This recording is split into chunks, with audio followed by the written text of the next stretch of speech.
Are we live again? I hope we are. I'm pulling up my stream right now as we speak, but I never quite know. It is a fucking mess. Okay, we are live. Good. Right, I'm back. So, what happened just now? What happened was my ISP decided to be a complete fucking asshat again. And just like they do that sometimes, and then I'm fucked because my stream just cuts off. Because like they apparently they like test out, like they edge out like when can we like not provide upload or some bullshit, apparently, because that's what it seems like. Because all the fucking time when I'm streaming, suddenly upload just cuts out and my stream's gone and it's fucking over. And the thing is that's not even that bad.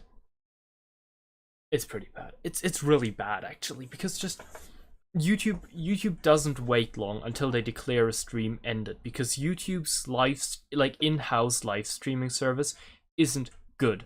So a lot of people use external software. Like I use Streamlabs because Streamlabs OBS is great. The problem is when I end my stream in Streamlabs, the event linked to the stream on YouTube's page that gets spontaneously created when you click start stream, unless you create it manually beforehand, yada yada yada, it doesn't get ended. It keeps going until it gets ended.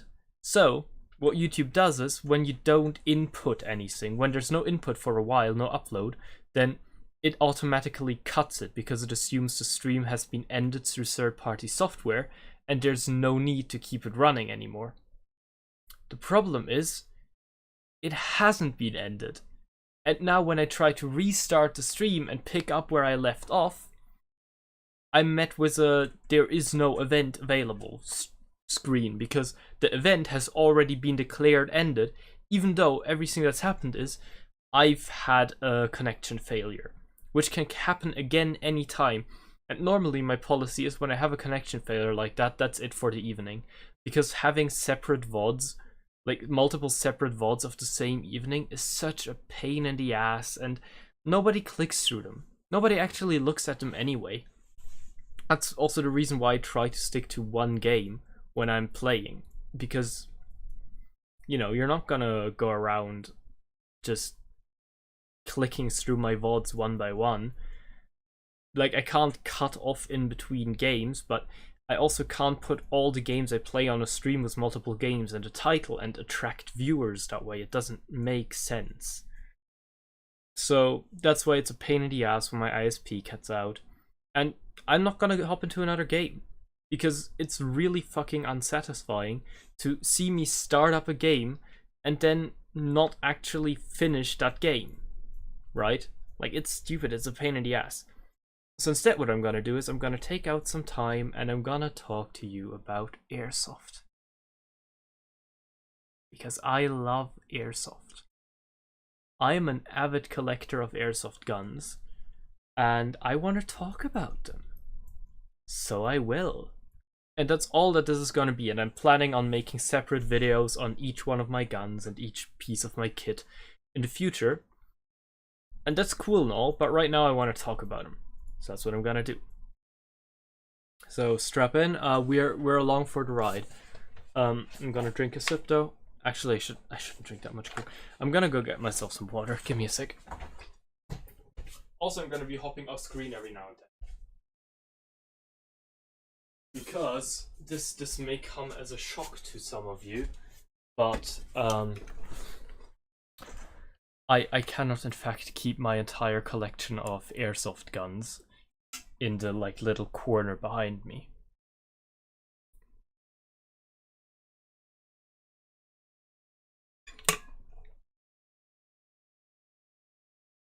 So give me just a second. This could actually end up being a little longer, and I'm gonna be ranting a lot. If that's fun for you, I mean, go hog wild. If not, just wait. I'll be uploading separate individual short videos talking about each of my guns in the future. And hey, if it's not interesting to you, that's that. I'm also gonna be reading chat while I go, because it's not like I have something better to do. So, yeah.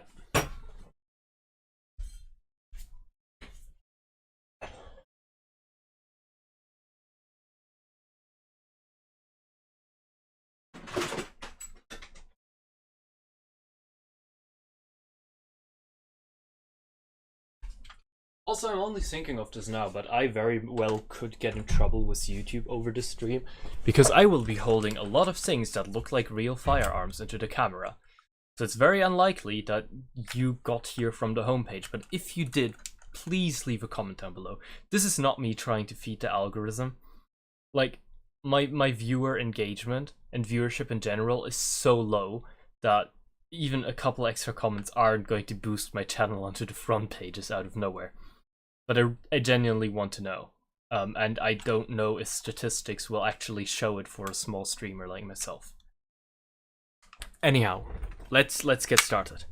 My first ever airsoft gun. Oh fuck! Knocked something over. Ouch! Fell onto my leg. Kind of hurt actually. Was this here? This is a Heckler & Koch licensed P99, and it is hard to pull. It is a P99 Springer. These are genuinely not that bad. If you can bear with playing a Springer, I genuinely recommend them, because the build quality on them is actually kind of good. It is very clearly an ABS polymer that basically the entire thing is made out of, but it feels pretty good. The mag release is extended like on the real thing, and very comfortable. It has a functioning slide catch, a little red indicator for when it's cocked, and it comes with 2 low cap, or mid cap I guess for pistols, magazines, which can both take about 15 rounds. If you're getting into backyard airsoft, I recommend these exact things as a starter, because they're low power, but powerful enough that you can feel them. They etch. In Germany, the legal limit is 0.5 joules, and 0.5 joules is basically as unrestrictive as it's gonna get anywhere in the world with any laws. So a lot of cheap soft Springers and other stuff are built for that 0.5 joule mark. Now 0.5 joules works pretty well, because you'll feel it, but it's not gonna hurt and it's not gonna go very far. And that's fine, right? So for example, for backyard plinking, or just a secondary when you're just starting out but you really want to have a secondary in your kit, I recommend this, because it comes with a spare mag and it feels fun to use. I'm gonna shoot it, listen to it. It's gonna be loud. That spiked my audio, I'm sorry.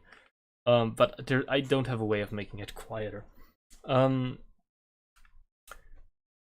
It's genuinely not bad. Also, it doesn't come with the crappy zebra paint job. I did that myself. I was 15 when I did that, and I was bored in the summer holidays, so I took the slide off, which is very easy to do actually. Although not easy enough that I do it on stream, because I'm not a masochist. Well, am I or am I not? Doesn't matter. You don't need to know that. But basically, it is genuinely not a bad starting point for airsoft. So yeah, I'm probably gonna link it below, but just to be clear, this is not like a sponsorship or anything. I'm not a big content creator. No airsoft company, no company in general has ever reached out to me regarding sponsorships or anything like that. I'm pretty sure nobody even knows I exist in the field. That's not just companies, nobody in general knows I exist in the field. So yeah, but basically these are not bad. I have some fond memories with this thing, and for most of my life this was the only airsoft gun I owned, which I would just use to do some target plinking in my room, because I never really had access to a garden where I could use these things, and using them in a public location or publicly visible location in Germany is problematic, because even though they're regarded as toys legally, they're also regarded as Anscheinswaffen, so appearance weapons. So basically realistic replicas, and therefore they are limited, and you're not allowed to transport them without something locking the container they are in, that they must remain in. So yeah, fun memories, not half bad. Can't not recommend it, honestly. It's really not too bad. And the thing is, I developed an interest for the first time when I was 12, so I was really young. And I think it's a good thing that I was not allowed by my parents or by German legal law to play at that young age. But I did accumulate a lot of cheap soft stuff, which is all 0.5 joules, low power for the international market, and toy power for German legislation. Which is what we're going to be getting to next. This here is the Heckler & Koch G36C. Now, you might be wondering, why are all of these like cheap airsoft guns, like cheap soft guns, why are they Heckler & Koch licensed? And that's because Heckler & Koch is actually a part of a company that's called, I think part of, or just a sister company of a company called Umarex, which is a manufacturing company for firearms and also one of the only places in Germany where you can actually do an education to become a gunsmith still nowadays. And basically they own Heckler & Koch's gun licenses. And they license them out to pretty much anyone willing to pay for them. And they have three main three main licensing partners at the moment, which are VFC, KWA, and Double Eagle. Those three are big partners. And they also have some other contracts with Specna Arms, I believe, and SEMA. I don't know. I think SEMA's actually isn't licensed because SEMA has trouble with licensing stuff. I don't know if Specna's is licensed, but I think it is. And all of those brands produce some form of HK416. But Double Eagle also produces the HKG36C, and Double Eagle is a really cheap soft company. They do also have the Falcon series, which is their like entry level instead of cheap soft line of airsoft guns. But in general, their stuff is cheap soft. That is their market. Holy shit, I'm only now seeing how fucking overexposed and low quality and like messy the image of my camera is. Not good. No bueno. Why is it flickering like that?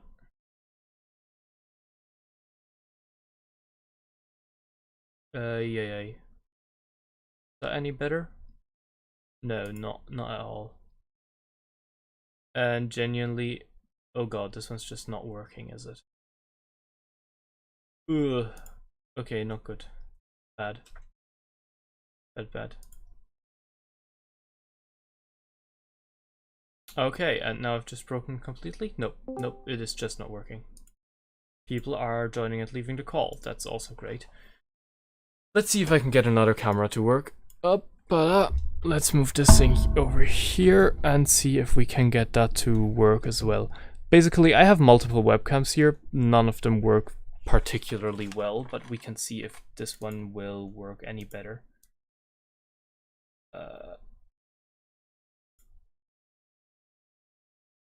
Okay, it will not work at all right now.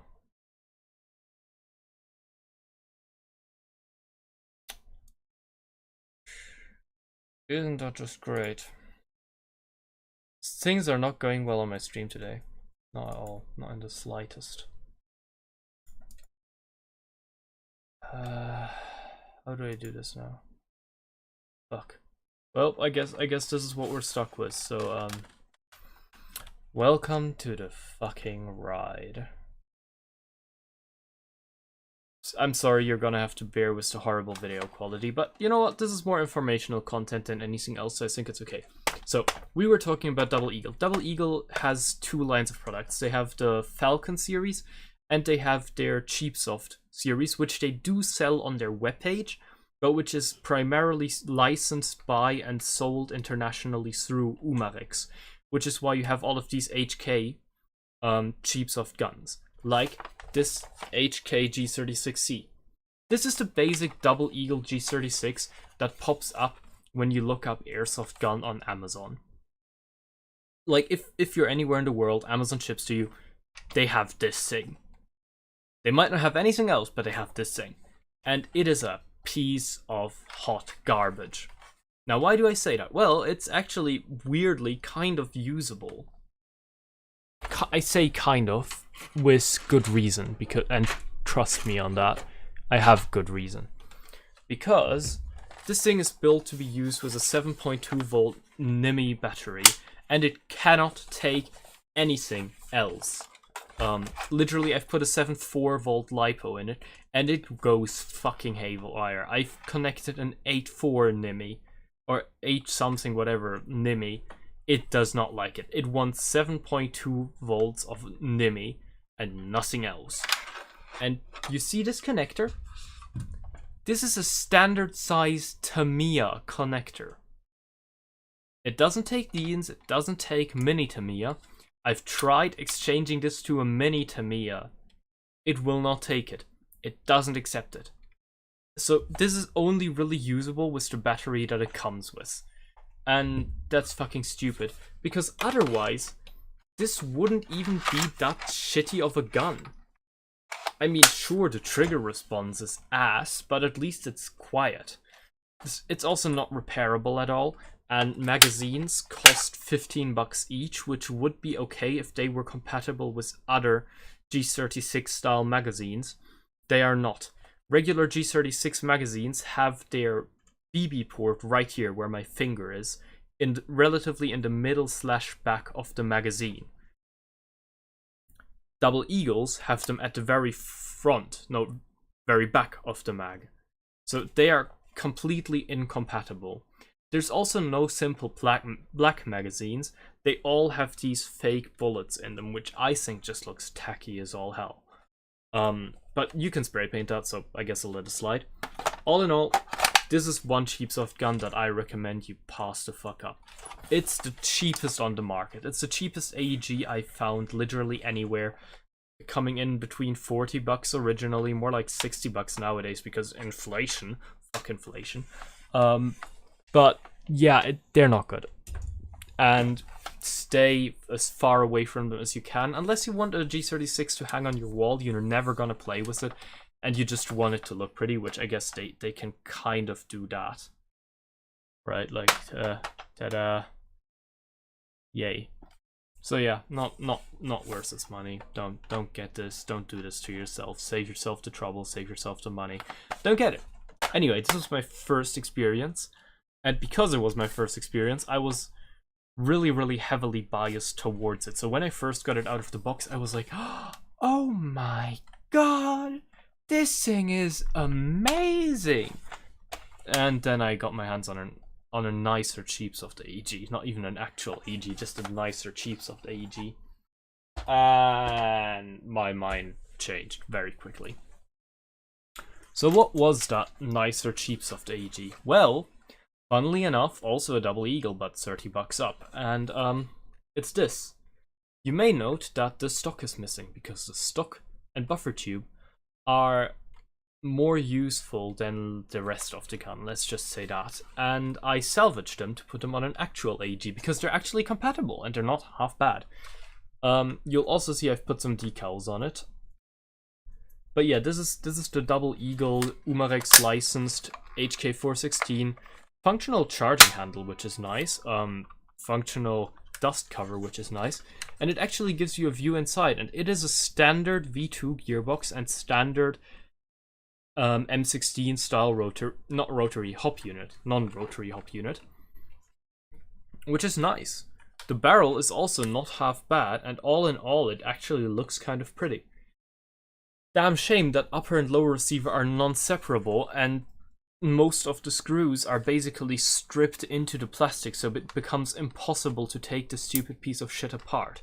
Because otherwise, what I would do would be to replace the hop unit with an actual hop unit and replace the gearbox with an actual gearbox, and it'd be nice.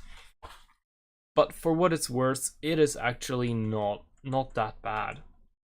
I was positively surprised by how usable it is. It uses standard TM patterns, and even though the inside is very clearly completely plastic, including the gears, that also makes it very silent as long as it does run. And I've heard a lot of reports that people have broken these and not been able to fix them, which I fully believe, because I don't believe I'd be Yay, we're back. Holy shit, it actually reconnected. I'm surprised. Okay, well, we keep going. The marathon continues. The game of let's see how long the ISP doesn't fuck me over keeps going. So, they are surprisingly serviceable. They're surprisingly not shit. All things considered. What just happened? Nothing just happened. Good. Like they are usable. You can take this to a game day and use it. And you can use it all the way up until it breaks. And the second it breaks, it is unsalvageable, it is a piece of shit, and it is going into the next trash can because it's not worth fixing.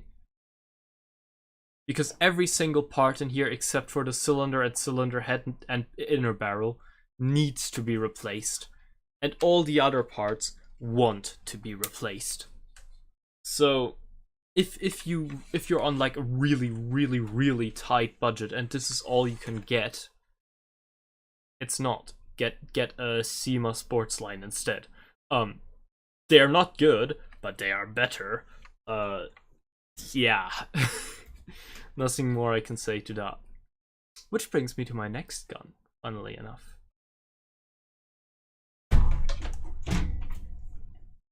You know how I just said get a SEMA sports line instead? Well, may I introduce to you, this is the SEMA sports line. And honestly, I gotta say, I made it quite the beauty, but I don't use this thing because I don't want to. I put a new stock on it, and it's got a new receiver set. I've gone inside and overhauled the internals and reshimmed everything, and given it a new trigger unit that came out of a G&G, and given it a new grip. And I've given it a SEMA metal receiver set. The only thing that's really still stock about this is the handguard, and also I sprayed everything white because I had like an Alpine gun phase where I really wanted everything to be white. And it's better. It's entirely ABS plastic. Let's get that out of the way. If you're going polymer on an airsoft gun, don't make it fucking ABS. ABS is attacked by acetone. ABS is structurally not horrible, but much worse than nylon, which is what most airsoft receivers are made out of. And it is just not fun to work with. ABS receivers crack. They always do. And that's because almost all of them are SEMA, and SEMA uses a realistic M16 style design, which would be nice if it didn't mean that this part right here was horribly under extruded in the plastic versions and it breaks every single time. Never seen a SEMA sports line that didn't snap right there. It won't if you don't use it. Like, if you don't take it apart and fix it. You can take it apart, I give it 5 times. On the 5th time, you're going to start accidentally twisting the pin and you're going to wreck the receiver right there. And it's gonna be usable, but it's gonna look like shit. And you're not going to like it anymore. I still use mine. But yeah, it did that. It's not a good time. But they're serviceable. I will say I was very disappointed when I got my shiny new airsoft gun that's supposed to be a good airsoft gun out of the box, and its performance was very clearly worse than my fucking cheap soft Umarex 416. Yeah, that was a disappointment. I will give it that, but all in all, like, it's alright. It's not too bad. And they're a good entry point, I will say that. SEMA sports lines are upgradable to infinity. They use the standard SEMA V2 gearbox that you'll also get in a lot of, also not SEMA branded, MP5 models. And they're just good. They're just good. They're not amazing. They're not gonna blow you away. They're upgradable. They will last you a fucking lifetime if you're willing to make them last you a lifetime. But yeah, mine is a shelf keeper. I'm still working on fixing it up. I'm probably gonna strip off the paint job. But that's the problem, right? Because the front set is completely ABS. I can't strip off the paint job. But because the body is metal, the paint job is starting to come off, and I can't just cover it up because it's gonna look like shit. Like after a couple of layers, it's just not gonna look good anymore. You can't just keep layering on paint jobs infinitely. But yeah, so that's why it's still here. I'm planning on selling it eventually. I've sold other things before, which is what I'm gonna be talking about next, for which we're going to very quickly hop on over to an airsoft shop, which I do not necessarily endorse, but it's an airsoft shop here in Germany. Yeah, you can see I have my stream pulled up on the side because it is important to me to be able to monitor it. So here we go. We're gonna go to Kotte and Zeller and go to APS. And my next gun was one of these. An APS AK-74. And their basic description sounded nice as fuck, right? An electric gun with blowback, a full metal receiver, a real wood front set that really looks very nice. And all that for a very reasonable price for an airsoft gun, right? I honest advice, honest to fucking God, do not get these. You will regret it. Why do I say you will regret it? Well, it's not like you can't make them serviceable. But the way to make them serviceable is to rip out most of the parts inside. And then get an aftermarket gearbox, replace it, and modify the aftermarket one to fit the blowback system, or just disable the blowback system, because all it does is go clicky, clicky, clicky. The range of motion is about as far as this little extrusion in the handle. That's how far the charging handle will move back. It never impacts on there. It never goes anywhere further than that. It goes this far, and then it goes back forward. It's minimal motion. You can basically see that it moves, and no more than that. And it's disappointing. And also, it was doing high power for me. And that sounds like a joke, but it's actually kind of a big deal. It was also grindy as fuck, and changing out the spring to a low power spring didn't do anything about that. It was just a piece of shit, and I got rid of it as soon as I could, which is why I'm showing it like this. I sold it on the Airsoft Verzeichnis, which is a marketplace for us here in Germany, which you can see I'm active on. This is my account. You feel free to send me friend requests on there if you're on there. And you can see all the way down here, my first ever sale on here. I sold it well below value, even though I teched on it and reshimmed it and replaced all the springs and did everything on it, and just made it so much more, infinitely more usable than it originally was. In the end, I sold it well below market value because I knew it wasn't worth the fucking money. And yeah, no. I'm never buying an APS AK again. They're just not worth it.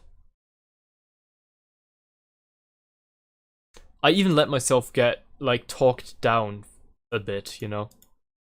Because I originally was asking for 160 bucks and they gave me 150, and I said, you know what, fuck it, that's pretty much what it's worth. I'll take that. So, yeah, not a good time. Again, fuck APS. Now I've got to think for a second, because what was the next one I got after that? That's when I started getting used. That's when I started buying used. I did have another one in between that was like, that came actually before that gun. But you're gonna need to give me a second to find it, because all that exists of it anymore is a gearbox in another gun and a Reddit post. Which is kind of dumb, but I'm gonna have to hop onto my Reddit profile and find that old post right quick. It should be pretty far down, so it's not gonna take too long. Posts. Here it is. That's not too far down. Let's hop onto Streamlabs and switch that over here. Right. So, what are we looking at here? This is an M4, except all of the externals, except for the magazine and the sight and the pins and mag release, are 3D printed. This is using another one of those SEMA Sports line V2 gearboxes, and they're not bad. You can also see it looks kind of scuffed. On the picture, it actually looks kind of great because of the Hera Arms kit. But it had several issues. Number one, I couldn't get any charging handle to work with this thing. Meaning that number two, the dust cover wasn't actually usable either. Number three, I didn't have pins that could really keep the handguard and the front grip in place. So I actually resolved to putting epoxy inside it to epoxy it onto the handguard, and I also had to epoxy the handguard onto the upper receiver because the threading was just fucked and just wouldn't work, which consequently meant that the outer barrel wasn't stable inside it, which is why it's got a ton of plastic wrap around it. Yeah, issues over issues.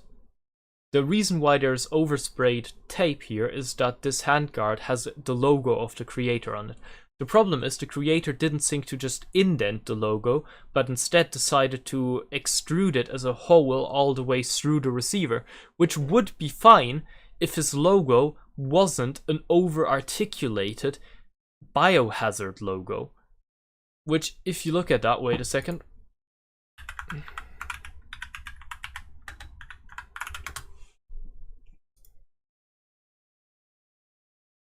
Right. This is what the biohazard sign looks like, which basically that, but with double the amount of prongs, is the creator's logo. And now you have to imagine that this is not the prongs being hollow in the rest of it being solid, but it is a circle around it with everything but the prongs being hollow. It is impossible to print. It looks like a jumbled mess. And I didn't know how to fix that at the time, so I just put tape over it and spray painted over it. It was not a good gun. It didn't work good, and that's why I took it apart. I still have some of the parts kicking around, most of the parts actually, except for the handguard, which I trashed, and the stock and grip, which just didn't print right, which I still need to replace in the future.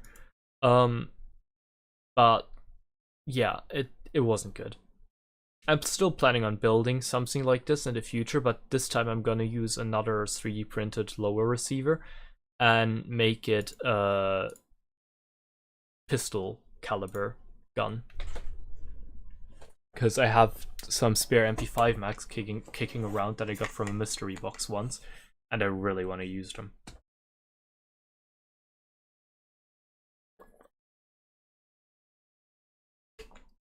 So that came after.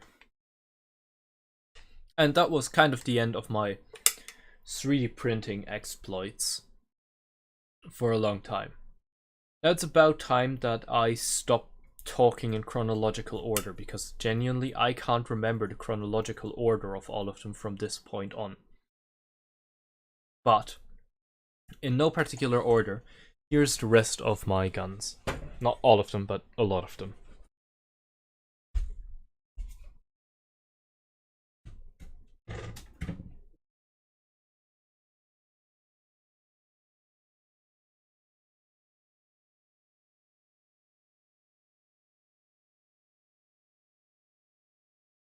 Now, for context, you should know that I name my airsoft guns after the Greek pantheon, because I was a Percy Jackson kid growing up and it left a lasting impression on me. So those books are very important to me, and so are the gods as characters displayed in them. So I decided to name my airsoft guns after them. So with no further ado, meet Hades. Why did I call this gun Hades? I mean, it is fucking ugly, right? Well, I actually quite like the way it looks. And I built this as my speedsoft gun. I like the concept of a speedsoft gun because it tears itself away from the realistic kits and guns that are used in, for example, milsim, and that a lot of fields want to see, and that a lot of people like in Airsoft.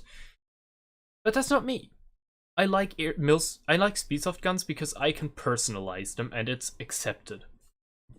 Like, for example, Hades has a bunch of Spirited Away and generally Ghibli stickers on them. We have the Spirited Away character here. We have the Dust Bunnies from My Neighbor Totoro. We have the cat. We have the Neko bus. We have another like drawing of Spirited Away. We have one of the robots and the island in the sky. And it's just kind of important to me. This is also where the gearbox out of the gun I showed you earlier, the 3D printed one, ended up. Funnily enough, inside the receiver, the first original receiver of the first one. Because no matter what you say against ABS, with a little bit of resin on the inside, they're pretty stable and also very light. So that's why I'm still using it. You can see though, it has, like, it's missing that bit there. I don't know, you can't see it on camera because my camera quality is shit. But yeah, it is still one of my favorites. This is where I have my knockoff. So it's a knockoff max hop unit from Kublai, because I don't like spending money on stuff. So I always go with cheaper alternatives if they exist. The handguard is actually 3D printed, because I couldn't find a short one and I couldn't find a very solid one, so I just kind of used what I had kicking around from previous experiments, which was this, and it works very well. I've got a lights tracer on it, and God knows what brand this is, because it's sold by so many fucking different brands, but it's the exact same tracer. It's the cheapo, like, what, €30 tracer?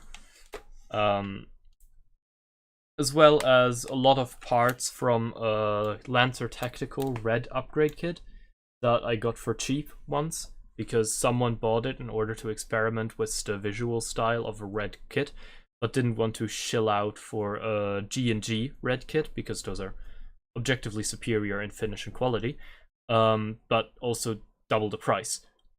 And they fucking hated it, so they passed it on to me, and I accepted it. I would like to say graciously, but realistically I was more like, yes, please. So yeah, it has red accents. And also because it has a drop stock, I can use a low profile optic on it, which is why I have an RMR on there, because as you can see with a drop stock, I can very, very comfortably aim down that RMR, even with a mask, like with solid distance between my face and the stock, which is just nice. It is just nice. It's a very, very basic gun. I didn't do much inside it. It has a Gate Aster inside, because that was the first ETU I ever bought. And I've kind of moved on from them. I don't like Gate ETUs. I think Perons are superior in every way that I can think of. There, I've said it. But I have one, so it's in here now. It has 18:1 gears, because I didn't feel the need to change them, because I have a really relatively nice motor in there that handles them very well. And as a speedsofter running a drop stock, I fall under a certain stereotype. The stereotype of fast gun over shooty. And I don't know. I wanted to kind of like prove that I can counteract that I don't need the crazy trigger response, that I don't need the full auto-like triggers. You can pull this trigger as fast as you want, it's not gonna go that fast. It'll keep up with your finger in semi, probably. It can't keep up in binary.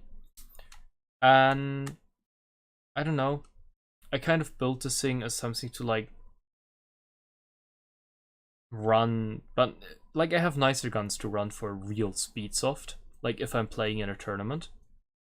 But like if I want to run something really comfortable out on the field that fits my speedsofty aesthetic and allows me to like characterize myself with my stickers, but I don't want to get beef. That's kind of like what this is for. It's a very comfortable middle ground for me, because as a speed softer, I'm always worried about being perceived very negatively.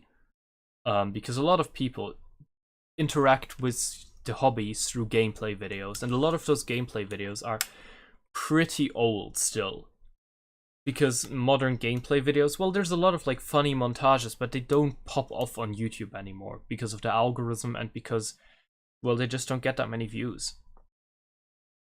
And a lot of those, unfortunately, still treat speed softers as a insult, as a bad word, as a slang term. They're bad people, they're speed softers. Which is such a shame, but there's nothing I can do about it. So I just have this as like a comfy, speedy gun to run. And it doesn't go that fast, and that's a good thing. And I keep it that way on purpose. So yeah, that's Hades, everybody.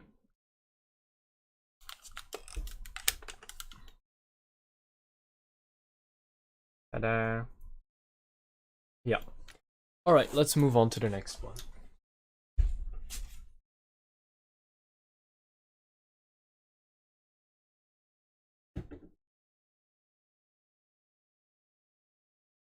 I feel like it's fitting that we move over straight to the opposite side of the spectrum and bring in Hephaestus.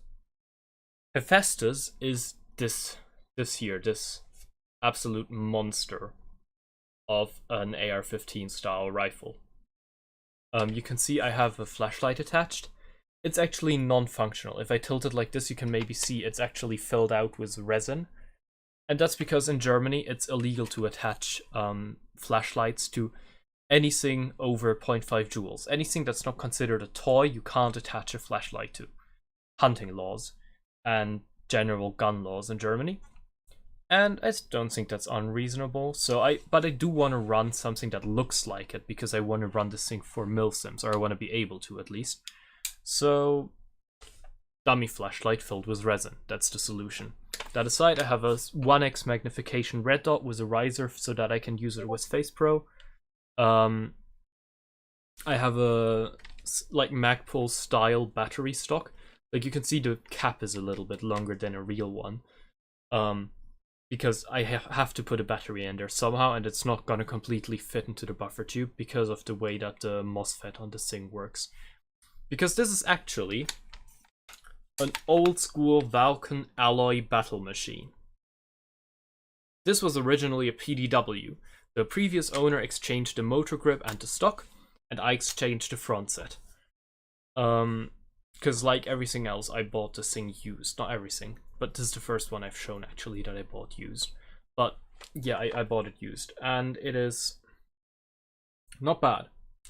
I run it as a milsim kind of like style gun.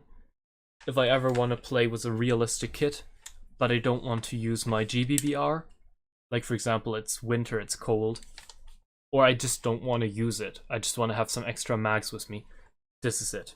This is my solution for that. And it runs pretty nicely. It's also the only gun I have where the bolt catch works. Inside it is a completely bog standard Vulcan gearbox. I haven't had to change anything about it.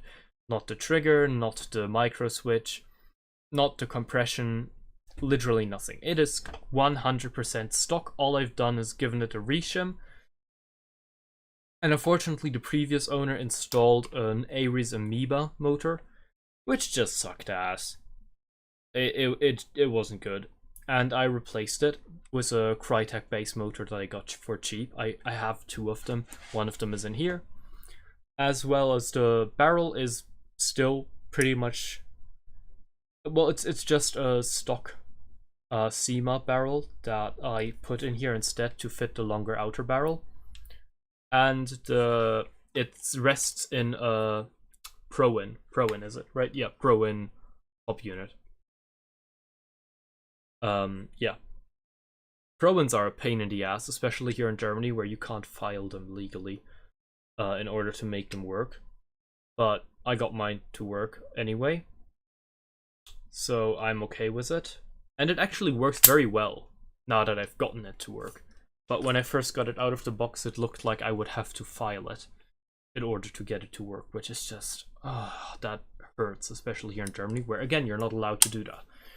But yeah, it is a very simple clicky micro switch trigger. It doesn't have a crazy high fire rate. It's not meant to, but it has a very nice trigger response for 18-1s, and I am very happy with it. It's a nice gun, and that's why I called it Hephaestus, because Hephaestus as the god of the forge, in my eyes, is like the god of engineering, but not over-engineering. This gun isn't built to be crazy capable. It's not meant to deliver 60 rounds downrange for 200 meters of effective distance. It is a very simple, straightforward AEG. It does what it should.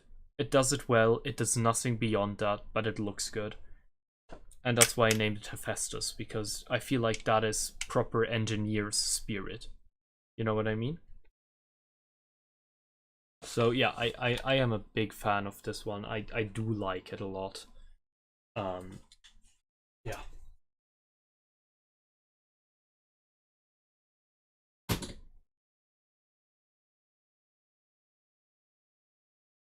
So we've had my Speedsoft guns and my Speedsoft gun, and we've had my Milsim gun. So now it's time for the in-betweenies. Ladies and gentlemen, God, what was her name? Meet Athena. This is Athena. And yeah, as you can see by the sticker and the receiver, this is a G&G Combat Machine Gen 2 base. Very simple, and an older model actually, because it came without an ETU and instead was a traditional G&G trigger switch, which I very promptly exchanged for a Perrin Hybrid V2, a choice I've never come to regret. This gun for me was meant to be my main gun, which meant it had to be good but reliable. Like, it had to be fast but reliable. It had to be good. It had to be light but sturdy. It had to be short, because my local field is CQB. And it had to have some red accent parts, because I like red accent parts. So, red accent parts we have is a retro arms, ambidextrous... what's it called? Like ambidextrous charging handle. We have a retro arms bolt release that does nothing, and a retro arms CNC trigger, as well as a max adjustable trigger that I've tuned for, well, let's say a decent reduction of the trigger pull, but I didn't want to make it a hair trigger either, because that's just a pain in the ass. And the Perrin Hybrid is responsive enough that if I tap it very lightly, it'll respond anyway. So I didn't want to completely eliminate it either, because if something breaks, it just makes it harder to fix. And the front set is actually off the Valken, completely, 1-to-1, this is off the Valken. I also have an Ace Tech Brighter C that fits in here very nicely, that I can replace this muzzle brake with, but it's currently on a high kappa of mine, and I'm leaving it there because I have this muzzle brake, so why not? I also have a ripstock style stock, very simple, but because this has a Perrin ETU, nothing else takes up buffer tube space, so my brick type 11-1s fit inside very nicely. On the inside, this thing is kitted out. It has Big Dragon 16-1 gears. Big Dragon is my go-to for cheap gears next to Arcturus. They're cheap. They're not incredibly reliable, but I've never seen one fail on me so far. And they're pretty good. As well as a Retro Arms hop chamber. Now, Retro Arms hop chambers, in my humble opinion, are the superior alternative to max ones. They are simpler, they are less flashy, being black and white instead of CNC aluminum, which anodized aluminum, which I understand if you want anodized aluminum. Like, I realize it looks cool in a lot of things, but black and white is just that much more applicable. You can put one of those in a Milsim gun, you can put one of those in a Speedsoft gun. And they work. They fucking work, and they work so well, and they hop really well, and they feed really well, and I love them. If you're going for a metal hop unit, which you don't have to, there's plenty of other cheaper options out there. The Retro Arms is not only the cheapest CNC hop unit, coming in below $30, right next to the Pro In, which it supersedes in every way, it also outperforms things like the Max and so on. It is just infinitely better than a Max. I cannot accentuate this enough. The Retro Arms, in my opinion, is the best CNC hop unit on the market. Because it's also affordable. Like, it is much cheaper than other CNC hop units. It's good. Besides that, this thing actually still has the G&G IFRA 25K stock motor that it came with, because it's just a really good motor. And yeah, that's pretty much everything. That's all there is to say about Athena, which is my main gun. I purpose-built this gun to work for me at my field, and it is very good.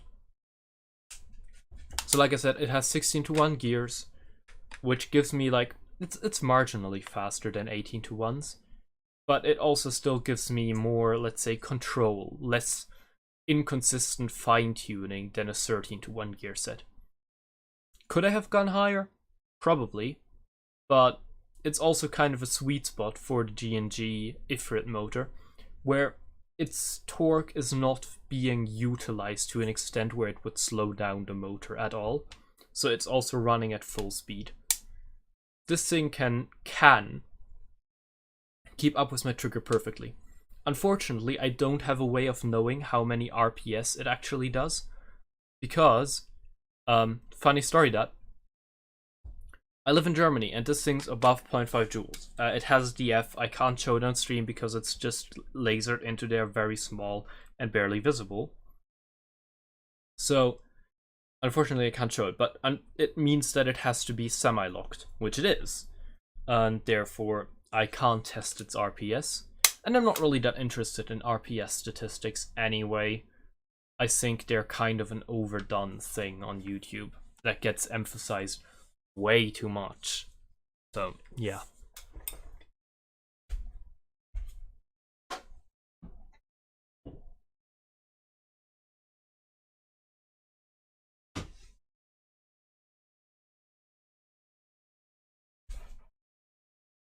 Alright, before I move on to the next one, I need to take a second and drink some water again. Because I'm talking a lot today.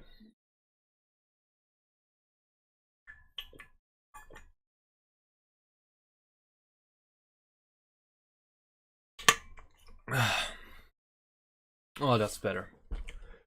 Alright, let's move on to the next one. Ta-da! Ladies and gentlemen, I introduce to you Poseidon. Not named after the SYG player, but after the Greek god. Poseidon is a fucking piece of shit. It is so bad, but it's so nice. I love this gun, but I hate this gun. It's put me through so much, but it's also been with me through so much. You get my drift? So inside it is a G&G gearbox, and it's inside a Tipman Commando polymer receiver.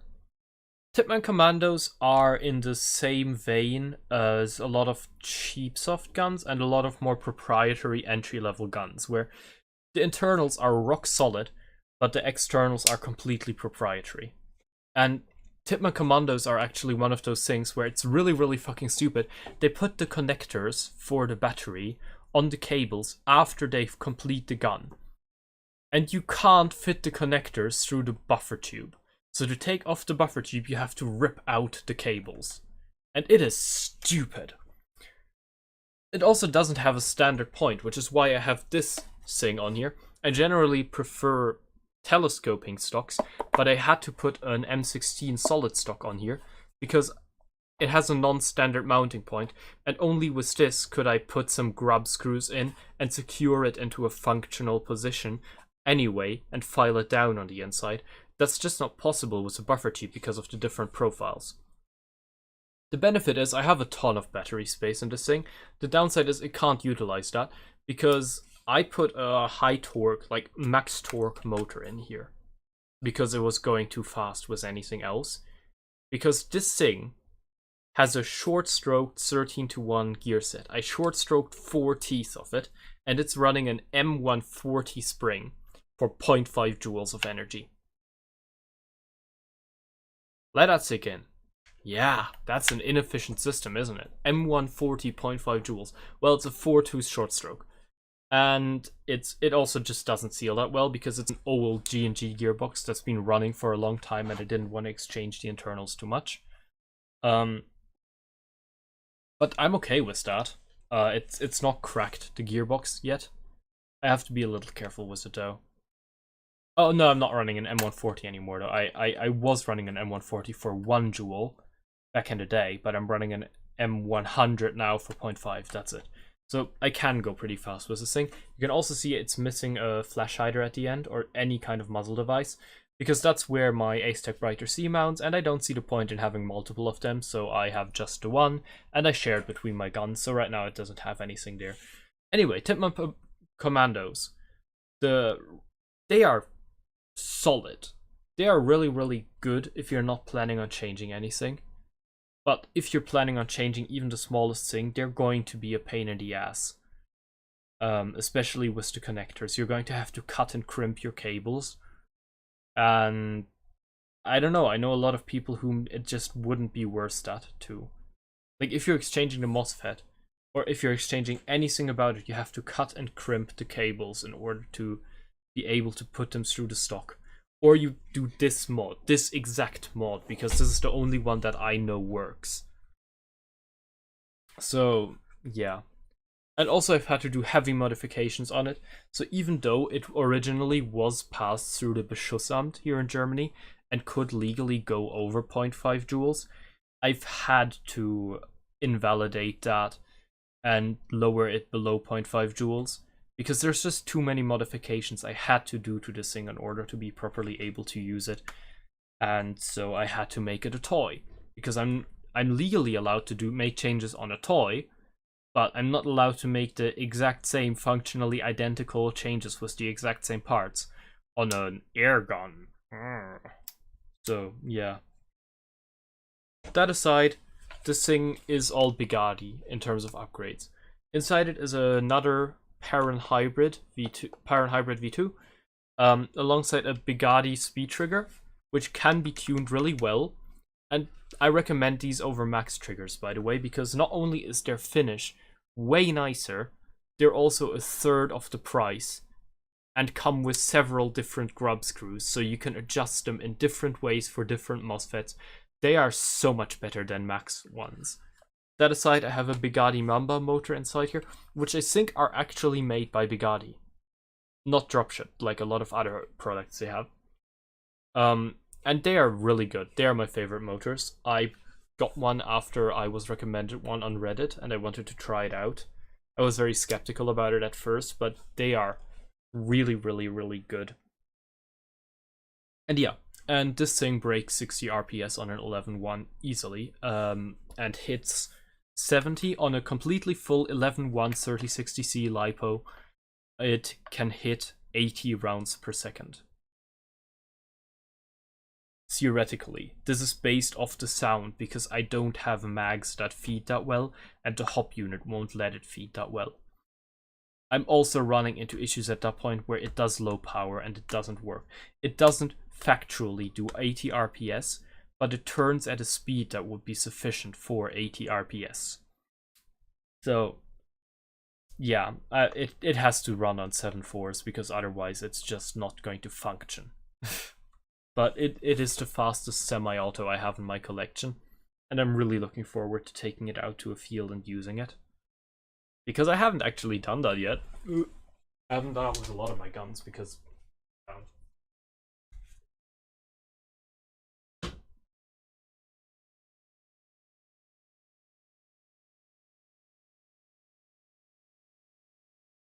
So, for the last one, not last one, second to last AEG I have an APS again. And this is a fully custom built APS, but with all APS parts on the externals. So inside is an APS gearbox an APS EBB electric blowback gearbox, which is actually like, they're mid. You can find another review I did of on a teardown stream when I just got this gearbox on my channel. It also can't use rotary hop units, which is shit. And the electric blowback is incredibly underwhelming, as usual. It can't take pistol grips with a lip in the back because the receiver is a little elongated here, so it'll angle the motor off. And it has proprietary threading and barrel sizes. So I had to go with APS parts for that as well, and I was just lucky to find someone giving them away for really cheap on a used market at the same time. I'm incredibly lucky, I know. It doesn't look bad, and it actually feels pretty nice. It is nice, but it's not nice to use. I'm planning on selling this thing eventually, but in its current condition, I would feel bad selling it, but I don't want to lose too much money. But also, I'm not confident I can upgrade it and improve it and fix it from stock, mind you, to a point where I would be confident demanding a reasonable amount of money for it. So this might end up just being a loss for me, but time will tell. I'm planning on turning this thing into a capable beginner gun, maybe deactivating the electric blowback, but probably not, because I kind of like it. And it doesn't wear down the gun in this part, because all it is this. Clicky, clicky, clicky. It's just this plate moving. It doesn't damage the gun, it doesn't cause any issues. It's not too bad, so I'm planning on keeping it. But there's some work I need to do on this thing before I can sell it, and I'm planning on selling it for cheap to some beginner. But that also means I have to get it to a point where a beginner can use it without running into problems using it. So a lot of work ahead there.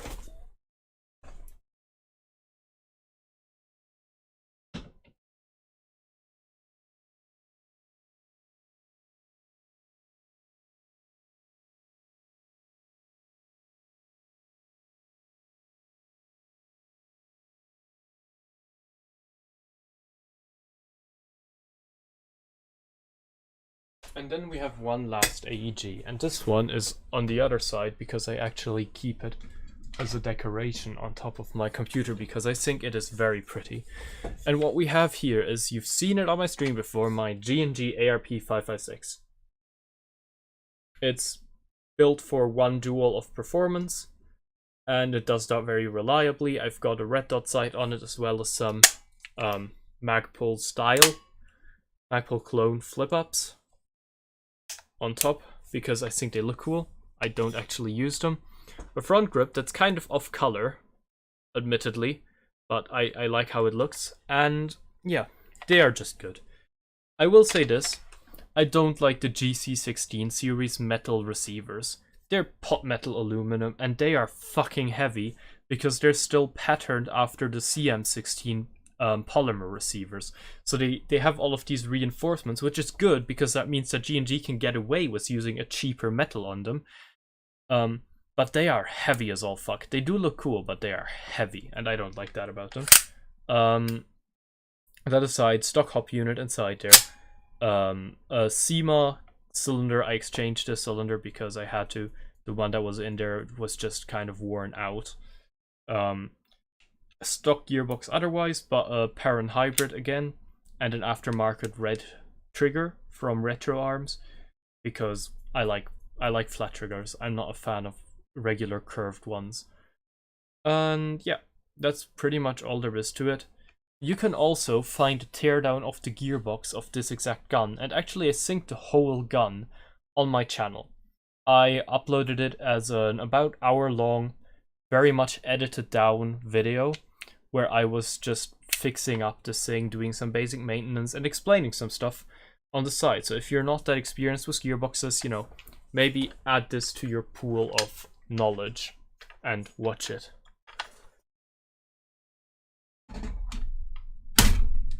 Also, I don't know whether I said that clearly before, but I'm not a fan of the GC16 series metal receivers for another reason, because they are not compatible with CM16 pattern parts, which is a problem, because CM16 up to that point is G&G's standard.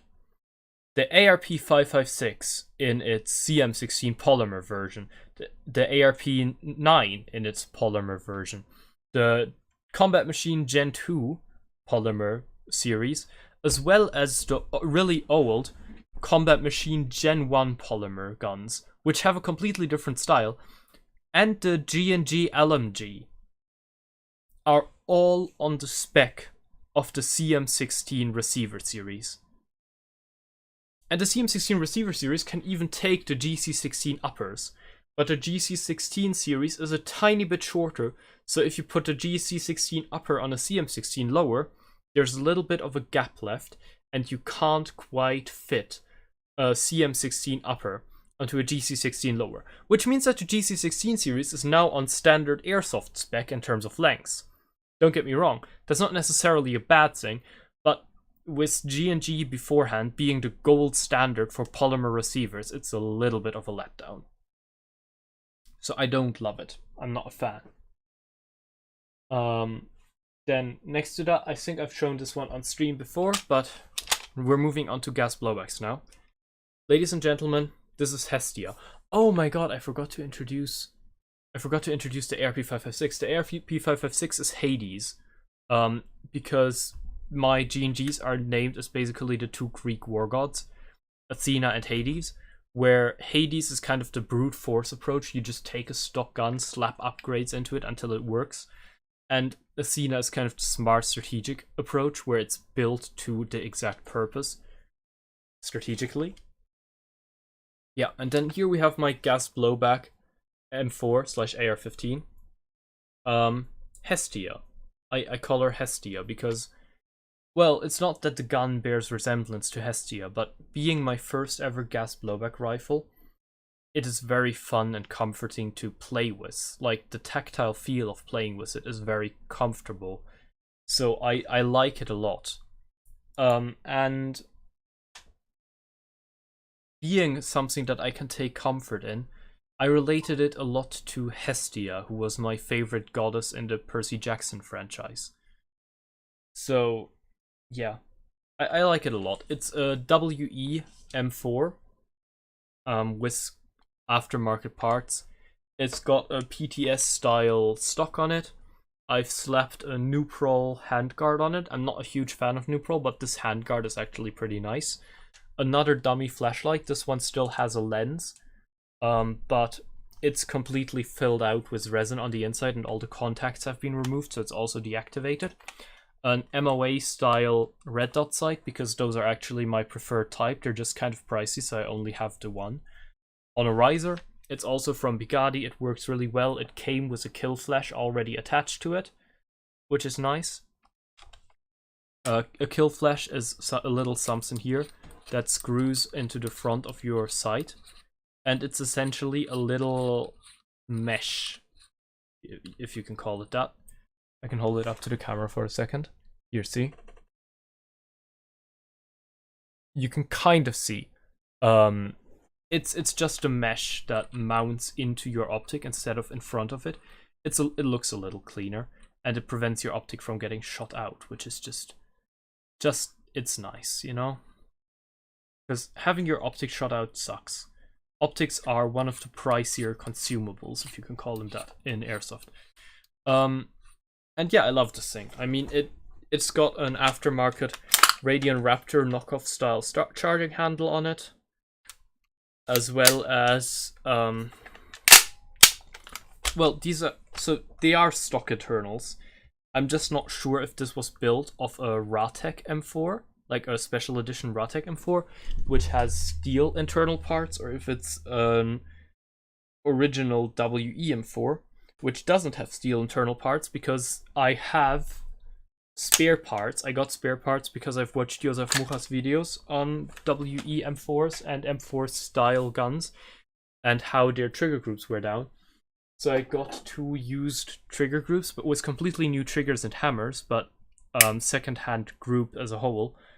And they have the old, like, kind of coated on paint style, whereas the one that's installed has a powder coated paint.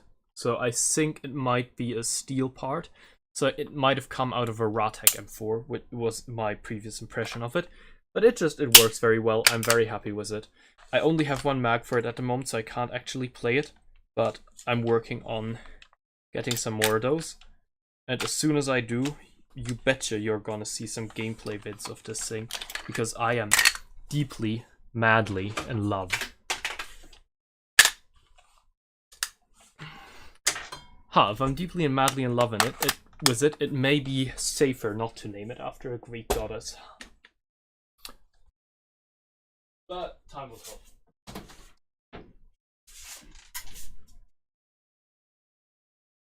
Alright, so that's all of my rifles. So now we're gonna move on to my pistols. And we're gonna start out with my kappas, because I have 3 kappas, 1 Glock, and 1 M9 that's currently not usable. So let's start off with this one. Still don't have a name for it. I asked about a name a long time ago, but I didn't really like a lot of the recommendations. They were a little too generic for me. So yeah, this is my high kappa 4.3. It's a pink Vorsk, and as you can see, I've got an Abunai Supply VGX1 grip on there, which I highly recommend, with an Astolfo grip wrap. Vorsks are not bad, not good, but they do work. They're very snappy. I've heard that they don't last well, but it's not an issue for me because I'm not actually planning on using this thing very much in the first place. Because I don't want the grip to get damaged, and I don't want the paint to get damaged. I want it to look pretty and sit on my shelf for all of eternity in my background.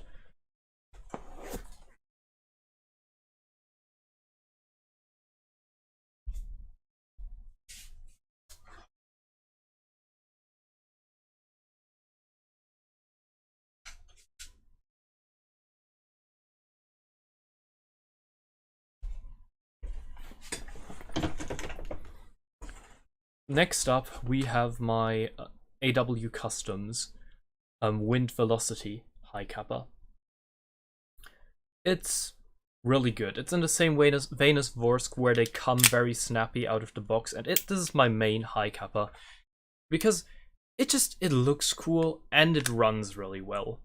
You can see I've got my Ace-Tech Brighter C on there, which for some reason causes some lockups every now and then. I might need to change that, because I've got an aftermarket WE outer barrel on there instead of the one that it originally shipped with. But it is a very nice little blaster, and I like it a lot. Yeah, there's not much to say about it. It is just a freaking workhorse. It gets the job done. I do also have a Creeper Customs HPA adapter for it. Why Creeper Customs? Why not TAP? Why not Monk Customs? Well, because Creeper Customs is what you can get in Germany, so here we go. I use it with a Mancraft regulator, which I've heard aren't good regulators, but again, it's what I can get here in Germany for my budget. You can get Wolverine Storms here, which I hear are the best you can get on the market, but I can't afford those, so yeah. And then this is another WE. Oh, also the AW Customs. Oh god, I forgot what I named it. I'll have to look that up in a minute. And then this is Apollo. Right. No, the AW Customs is Artemis. That was it. The AW Customs is Artemis, goddess of the sun and the hunt. Goddess of the moon and the hunt. And the golden WE is Apollo, god of poetry, art, music, and the sun.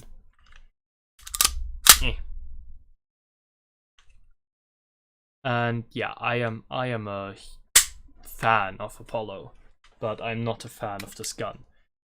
It looks nice. I've kitted it out with gold accent pieces that I got on a bargain price once. But as you can hear, the slide is so fucking heavy. It's pretty, but the gas efficiency is horrible. It's fun to use, but it's so slow. Like, this would do well on camera, I think, where it's like, it really gives a shot emphasis and an oomph factor to it. But it is just meh, and no more than that. But yeah, it's not bad either. It's usable. It's kind of my backup or like my rental because, you know, it does still get through a full mag no problem. So it's not like I can't give it out to someone for tryouts. And it works, it's just a tad slow for my taste.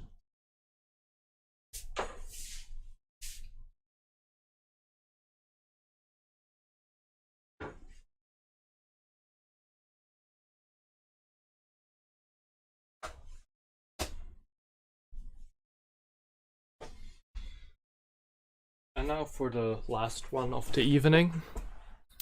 After this I'm going to end my stream, but this is an APS ACP Spider.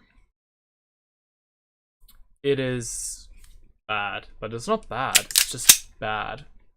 Like, it's a Glock style race gun. It takes proprietary mags. I think it also takes Glock 17 mags, but I don't know for sure because I only have the one at the moment. And I'm not planning on getting more. I bought this thing broken from Bugatti, fixed it back up with spare parts from a WE, because apparently WE are like the used and broken and old ones are easy to get in Germany, but you can't get them new anymore, which is weird. But licensing stuff, I guess. But yeah, so I put WE parts in the slide and now it works. And it works very well. The gas efficiency is like incredible. But I can't get over the fact that it's an APS. It shouldn't work well. It's an APS. APS are a piece of shit. That's what it stands for. I hate APS. I bought this thing broken. It's not meant to work, but it's somehow the most efficient, snappiest airsoft gun that I have, and I hate that about it. It also just doesn't fit into any kit. Like the Glock style, it doesn't work for Speedsoft properly. I don't want to use it for that either. It's uncomfortable for me to use it for that, but at the same time, it's not like Milsimi either. Like, this fits a very, very specific, like, John Wick style character loadout, and that's about all it does. I hate this thing because I have valid reason to love it, but I don't want to love it. So all in all, it's not bad, but I wouldn't recommend buying it because I did have to do a lot of modification to it to get it to work. They had a factory error, by the way, where the recoil spring inside here was just way too strong, which is why I've never seen any shop sell a not deactivated one of these. So what I did was I chopped off the loading nozzle in order to reduce the amount of travel that would be necessary to chamber a BB, and then I tore off 4 coils from the trigger spring, which by the way is still like very, very well compressed even in its standard position. And that combination of changes was enough to make it lock back on a shot and to chamber a BB. And so it's working now, alongside the WE parts that I put in there. I don't know if you can make it work that way with its stock parts. I never tried it, and I never will. I was gonna sell it, but in the end, after I got it working, I kind of wanted to keep it. Plus, what I had to do to get it to work is kind of jank, so I didn't feel comfortable selling this off to someone and just passing off my problem to them. So for now I'm keeping it, and if I can take it out to a couple of game days and just like confirm that it works, and maybe confirm that it works with some other brands of mags as well, then I might sell it in the future. And at that point I'm gonna ask for like a reasonable price as well. But yeah, that is my collection. Yeah, I don't know. That's pretty much all I have for today. My voice is starting to get pretty hoarse. It's starting to get a little late. So yeah, I'm gonna cut off the stream here. Thank you for watching. I'm Stardust. You're Stardust. We're all Stardust, and I'll see you next time. Goodbye.